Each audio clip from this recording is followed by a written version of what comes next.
మళ్ళీ మనం వచ్చిన తర్వాత ఇవన్నీ చేసే పరిస్థితికి వస్తుంది. నేను ఒకటే ఈ విషయాల్లో మీరు చూస్తే ఒక వ్యక్తి బాధ్యతారాహిత్యంగా ఇష్టానుసారంగా చేసే పరిస్థితికి వచ్చారు. ఇక్కడ మనం ఉన్నాం, రైతాంగాన్ని అడుగుతున్నా, అక్వా రైతులు ఎవరైనా బాగున్నారా తమ్ముళ్ళు అని అడుగుతున్నా మిమ్మల్ని. 2 లక్షల హెక్టార్లు అక్వా సాగుంది. మన హయాంలో అక్వాని ప్రోత్సహించాం, ప్రపంచ పట్టణంలో పెట్టాం. ఈరోజు ఖర్చు 3 రెట్లు పెరిగింది, ఆదాయం మాత్రం పెరిగే పరిస్థితులు లేదు. మద్దతు ధర లేదు. ఫీడ్ కానీ, మందులు కానీ, కరెంటు బిల్లు కానీ, సెస్ కానీ ఇష్టానుసారంగా పెంచేశారు. అదే మాదిరిగా మొన్నటి రోజు చూస్తే 10 ఎకరాలు పెట్టి జోన్ నాన్ జోన్ అని ఆంక్షలు పెట్టే పరిస్థితికి వచ్చారు.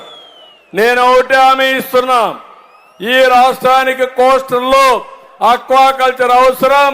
మీ అందరికి హామీ ఇస్తున్నా, ₹1.50 అందరికీ కరెంట్ ఇచ్చే బాధ్యత మాది. ఏఎంసీ సెస్ కానీ, నీటి పన్ను కానీ, ట్రాన్స్ఫార్మర్ రేట్లు కానీ, జియో నెంబర్ ఇవన్నీ కూడా ఇష్టానుసారంగా చేశారు. కడాన మత్స్యకారుల్ని దెబ్బతీసే విధంగా 217 జియో తీసుకొచ్చారు. నేను వస్తాను, ఆ జియో రద్దు చేస్తా, మీకు మత్స్యకారులకి మళ్లీ స్వేచ్ఛనిస్తా, చెరువులు కూడా మీకే అప్పచెప్తానని మరొక్కసారి మీ అందరికీ హామీ ఇస్తున్నా. ఈ ముఖ్యమంత్రి ఎట్లుంటాడంటే విచిత్రమైన వ్యక్తి. ఏం తమ్ముళ్ళు ఎప్పుడన్నా చూశారా ఇటువంటి? ఎప్పుడన్నా ఊహించారా మీరు? నేను అడుగుతున్నా మిమ్మల్ని అందరూ, నా లైఫ్లో అయితే ఎంతో మంది ముఖ్యమంత్రులు చూశారు, కానీ ఇతను ఒక విచిత్రమైన మనిషి.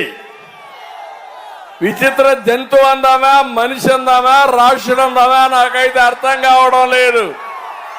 మీకేమైనా అర్థమైందా తమ్ముళ్ళు అని మిమ్మల్ని అడుగుతున్నా.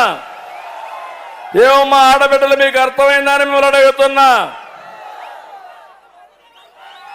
చాలా ప్రమాదకరం. ఒక మాట అంటాడు, నా బీసీలు అంటాడు. నా బీసీలు అంటేనే 30 పథకాలు రద్దు చేస్తాడు. ఇంకో పక్క నా బీసీలు అంటేనే ఇక్కడే ఒక ఉదాహరణ. అమర్నాథ్ గౌడ్ అని ఒక కుర్రాడు, వాడు అక్కను వేధిస్తా ఉంటే, మా అక్కను వేధిస్తున్నావు మంచిది కాదని చెప్పాడు. చెప్తే ఏం చేశారు? రోడ్డు మీద పెట్రోల్ పోసి తగలబెట్టేశారు. మళ్ళా అంటాడు నా బీసీ అంటాడు. అంటే నీ బీసీలు తగలబెట్టడానికా? ఇప్పుడు అతను 2 నెలలు కూడా జైల్లో ఉన్న బాధితులు 2 నెలల్లో బయట వచ్చారు. మళ్ళా బెదిరించే పరిస్థితికి వచ్చారు.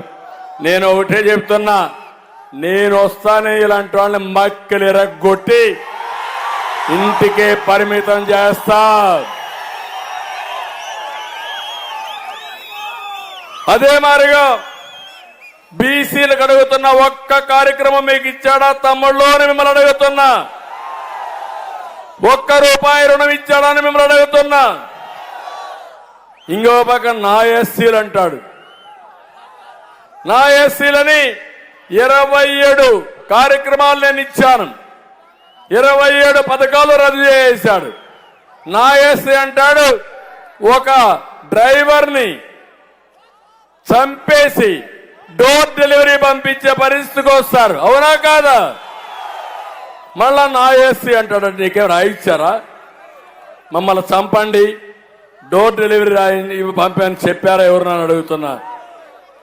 ఈ విధంగా మీరు చూస్తే ఒక్క మాస్క్ అడిగితే కరోనా సమయంలో మంచి డాక్టర్ని పిచ్చోడిని చేసి చంపేశారు. అతను కూడా చనిపోయే పరిస్థితికి వచ్చాడు.